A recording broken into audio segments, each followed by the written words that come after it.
తీర్థయాత్ర కార్యక్రమానికి స్వాగతం. సృష్టి స్థితిలయ కారకులైన త్రిమూర్తులకు సైతం శక్తియుక్తుల్ని ప్రసాదిస్తూ ముగ్గురమ్మల మూలపుటమ్మగా తన వైభవ ప్రాభవాల్ని చాటుకుంటోంది జగన్మాత. ఆ జగజ్జనని పలు రూపాల్లో వివిధ నామాలతో వ్యక్తమైంది. ఆ నామ పరంపరలోని దివ్యావతారం హన్మకొండలోని పద్మాక్షీదేవి.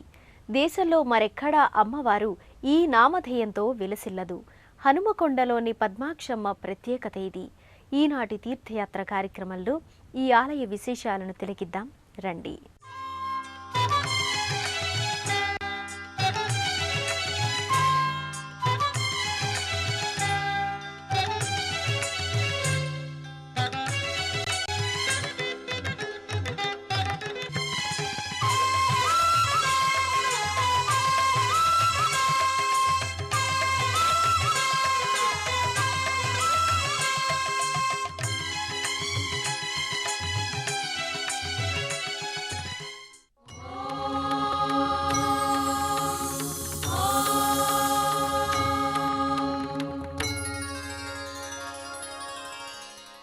పద్మాక్షమ్మ హన్మకొండలోని గుట్టపై ఆవిష్కృతం కావడానికి పురాణగాథలెన్నో విస్తృతంగా ప్రచారంలో ఉన్నాయి.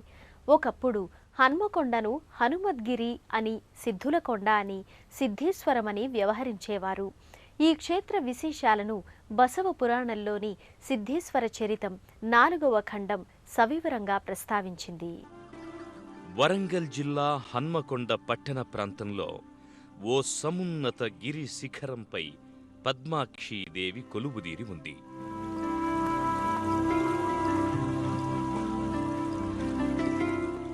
ప్రధాన మార్గం పక్కనే కొండపైకి చేరుకోవడానికి మెట్ల మార్గం ఉంది.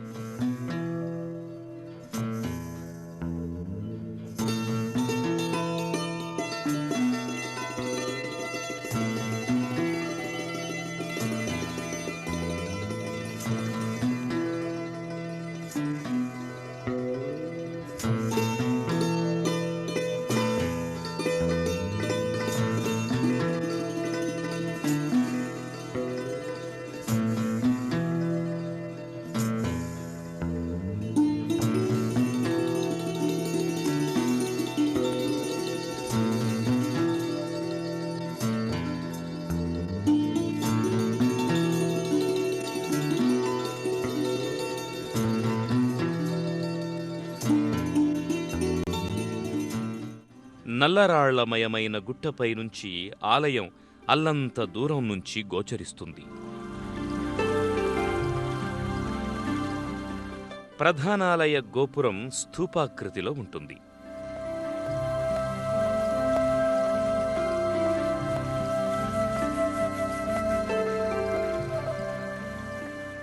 మెట్ల వరుసల వలె గోపురం అంచెలంచెలుగా ఉంటుంది.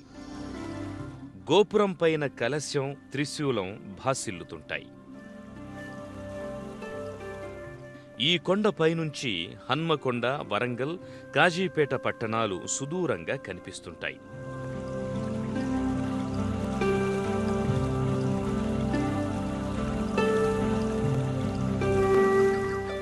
భక్తులను రంజింపజేసే ఆహ్లాదభరిత వాతావరణం గుట్టపై నెలకొని ఉంటుంది. గాలుల సందళ్ళు, మేఘాల ఊసులు, పక్షుల కిలకిలారావాలతో ఆలయ ప్రాంగణం శోభిల్లుతుంటుంది.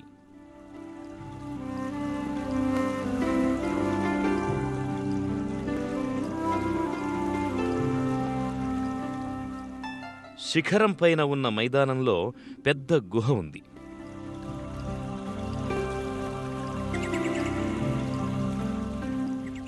ఈ గుహే ఆలయంగా కాకతీయుల కాలం నుంచి విరాజిల్లుతోంది.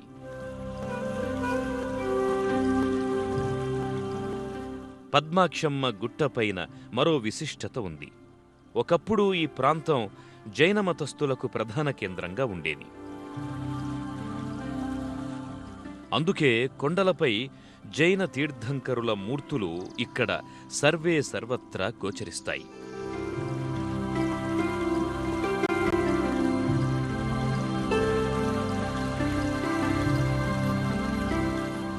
హనుమద్గిరిగా, సిద్ధుల కొండగా విఖ్యాతి పొందిన ఈ ప్రదేశంలో సిద్ధులు, మునులు, యోగులు ఎల్లప్పుడూ తపస్సమాధిలో మునిగి ఉండేవారు.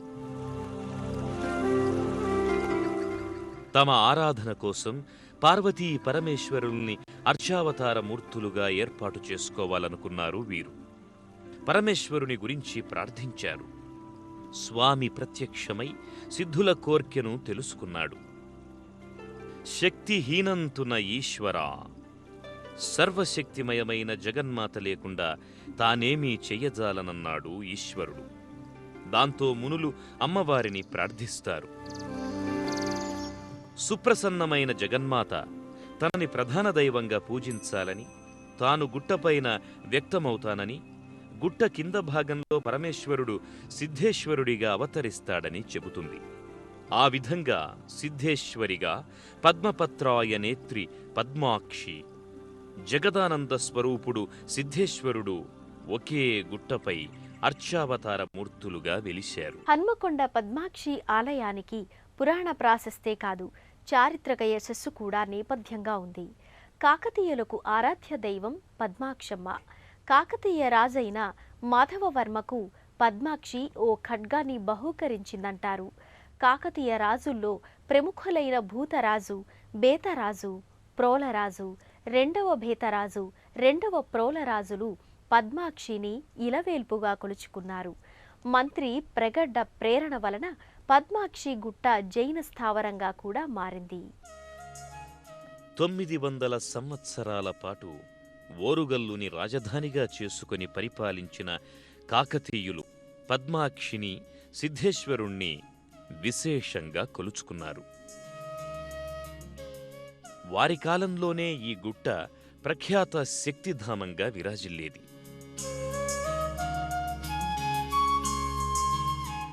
శాక్తేయునికి పట్టుగొమ్మగా భాసిల్లేది.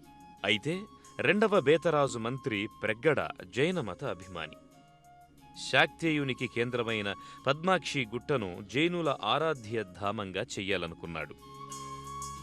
పలువురు జైన తీర్థంకరుల విగ్రహాల్ని కొండరాళ్లపై చెక్కించాడు.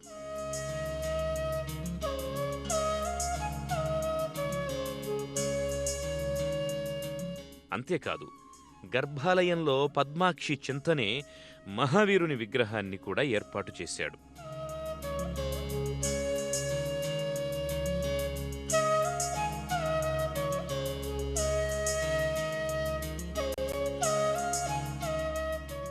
ఆలయంలో కుబేరుని మూర్తిని కూడా ప్రతిష్ఠించారు.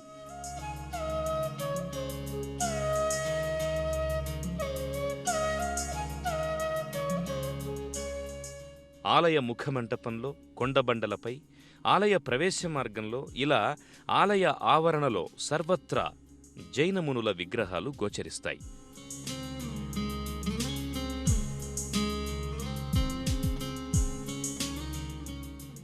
తదనంతర కాలంలో శైవమత ప్రాబల్యం వల్ల పద్మాక్షి గుట్టపై క్రమేపీ జైనమతం సన్నగిల్లింది అనేది చరిత్ర చెబుతోన్న సత్యం.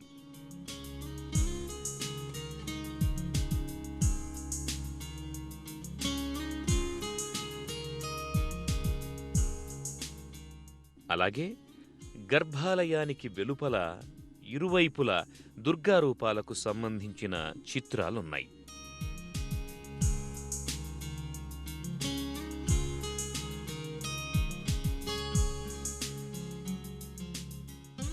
ఓ గుహలో 2 లింగాకృతులు, నందీశ్వరునితో పాటు పాదుకలు ఉంటాయి.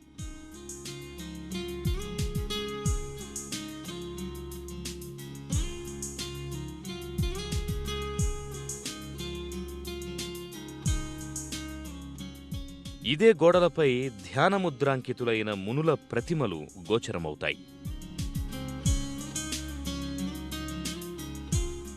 పద్మాక్షి అమ్మవారు కొలువుదీరిన గుట్ట క్రింద లక్ష్మీ నరసింహస్వామి దేవాలయముంది.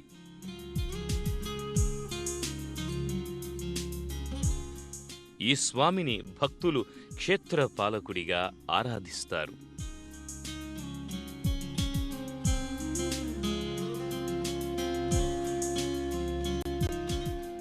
పద్మాక్షి అమ్మవారి గుట్ట క్రింది భాగంలో పద్మాక్షమ్మ చెరువుంది.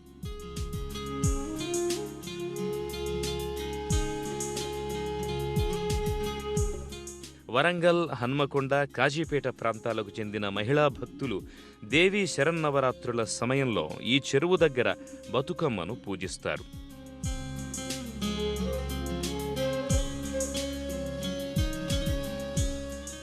గర్భాలయంలో గుహలాంటి సన్నిధిలో సకల సన్మంగళకారిణి సచ్చిదానంద రూపిణి అనంత తేజోమూర్తి పద్మాక్షీదేవి కొలువుతీరి ఉంటుంది.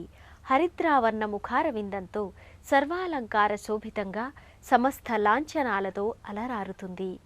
పద్మాక్షి దివ్య స్వరూపాన్ని వీక్షించి భక్తులు పులకితులవుతారు.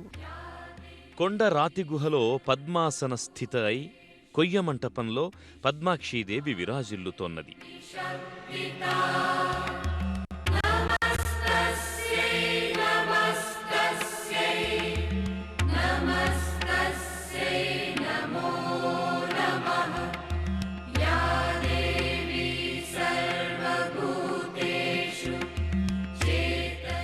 భక్తులు నేరుగా గర్భాలయంలోకి చేరుకొని ప్రత్యక్షంగా పూజల్ని నిర్వహించుకోవచ్చు.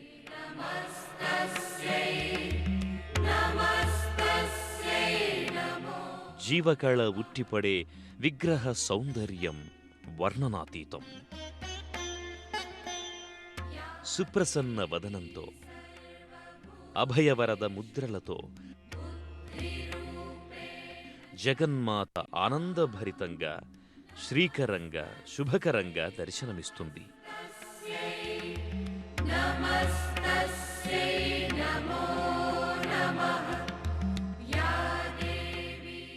నిశితంగా గమనిస్తే గుహాలయంలో కొలువుదీరిన పద్మాక్షీదేవి ప్రతిరోజు 3 రూపాల్లో 3 దశల్లో కనిపిస్తుంటుంది. ప్రాతకాలం బాలాయం,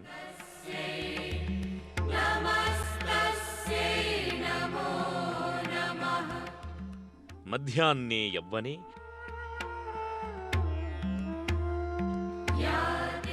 సాయంకాలం వృద్ధస్వరూపిణి అని పద్మాక్షీదేవి విషయంలో చెబుతారు. పద్మాక్షీదేవి ఉదయ సమయంలో పాలుగారే మోముతో బాలికలా గోచరిస్తుందట. మధ్యాహ్న సమయంలో నిండు యవ్వనవతిగా, సాయం సమయంలో వయస్సు మీద పడిన ముదుసలిగా ప్రకటితమవుతుంది అంటారు.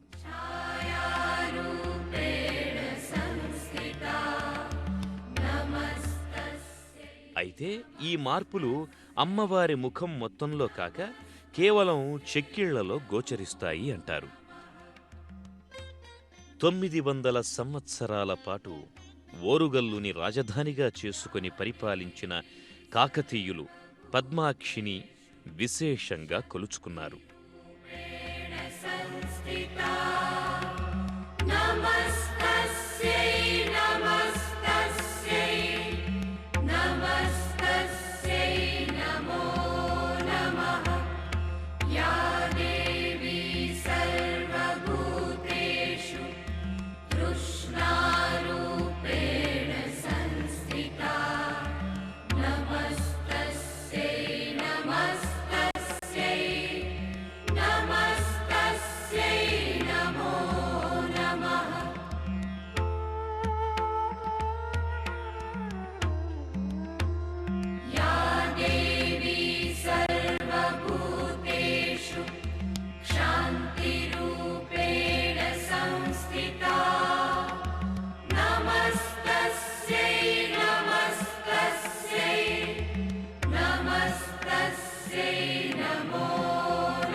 పంచాక్షి దేవతల్ని ఆరాధిస్తే పంచమహాపాతకాలని పటాపంచలవుతాయి. పంచభూతాల శుభాశిస్సులు చేకూరుతాయని దేవి భాగవతం వెల్లడిస్తోంది. పంచాక్షి దేవతలంటే కంచి కామాక్షి, మధుర మీనాక్షి, కాశీ విశాలాక్షి, హంపి విరూపాక్షి, హన్మకొండ పద్మాక్షి. ఈ పంచాక్షులకు ఆయా 5 ప్రదేశాలలో తప్ప ఆ నామధేయంతో మరెక్కడా ఆలయాలుండవు. ఇది ఈ పంచాక్షి దేవతల ప్రత్యేకత. భూప్రపంచంలో ఉండేటువంటి పంచాక్షి దేవాలయంలో కంచి కామాక్షి, మధుర మీనాక్షి, కాశీలో విశాలాక్షి, హన్మకొండలో పద్మాక్షి, హంపిలో విరూపాక్షి. ఇవి పంచాక్షులు. ఈ పంచాక్షులు కలియుగ ఆశాంతం వరకు ఇవే ఉంటాయి. కానీ ఈ పేరుతో పునఃదేవాలయ నిర్మాణం కానీ పునఃదేవతా ప్రతిష్టలు కానీ జరగవు అనేటువంటిది ఇవి దేవతా శాసనం. ఇంకొకటి, ఈ శక్తి స్వరూపిణి యొక్క పద్మాక్షి కోరిన కోరికలు నెరవేర్చేటువంటి ఇలవేలుపుగా కాకతీయులు అమ్మవారిని అర్చించి వారి యొక్క కాకతీయ సామ్రాజ్యం యథేచ్ఛంగా పరిపాలించారు. ప్రతి చైత్రమాసములో వసంత నవరాత్రాలు, ఆషాఢమాసములో పాంచాన్నిక దీక్ష అంటే 5 రోజులుగా శాకాంబర ఉత్సవాలు మరియు శరన్నవరాత్రులు మాత్రం ఇక్కడ బ్రహ్మాండంగా జరపబడుతుంది. పంచాక్షి దేవతల్లో ఒకటైన హన్మకొండ పద్మాక్షి మహామహిమోపేతమైన దేవత.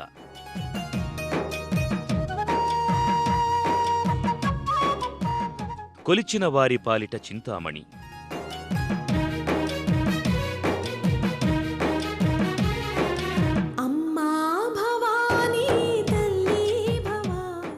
అమ్మవారికి సంవత్సరం పొడవునా నిత్య పూజాది కైంకర్యాలు కొనసాగుతాయి.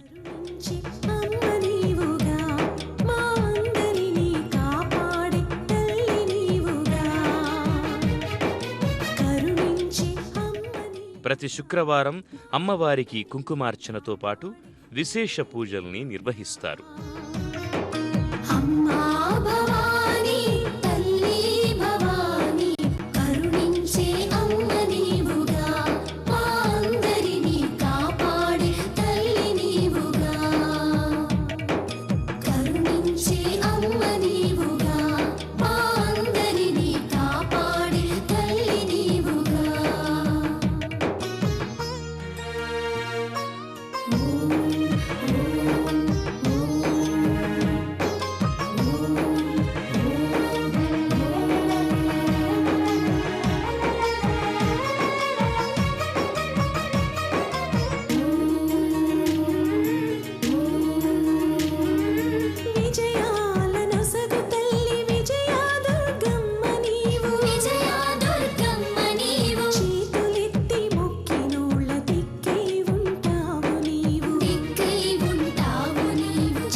శ్రీవిద్యాం పరిపూర్ణ మేరు శిఖరే బిందు త్రికోణే స్థితాం అంటూ జగన్మాతను కీర్తించారు.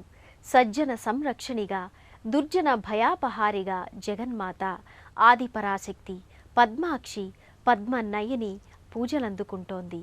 ఈ జగజ్జనని దర్శనం సర్వశుభప్రదం, సచ్చిదానందకారకం. మరో తీర్థయాత్ర కార్యక్రమంలో మరో దివ్యక్షేత్ర సందర్శనంతో మళ్ళీ కలుసుకుందాం. అంతవరకు సెలవా మరి. నమస్కారం. పుణ్యక్షేత్రాల దర్శనం, అపురూప ఆలయాల సందర్శనం, తీర్థయాత్ర కార్యక్రమాన్ని ఇప్పుడు యూట్యూబ్ ఆన్లైన్లో www.youtube.com/ETV News లింక్ ద్వారా కూడా వీక్షించండి.